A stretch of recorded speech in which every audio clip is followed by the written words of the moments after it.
Lung hay ang palaleng puyong wan pa de men yong teo bu ya ha chi su yan bu de men yong teo na yem bu la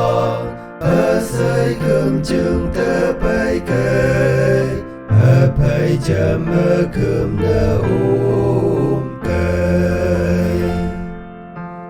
say tăng mơ quang lâm pu yung wan pa men yong teo chi su Christa yang pang mơ chung lo ang nang na pu say mong pu ki pa pu nang nge pu ya san la ko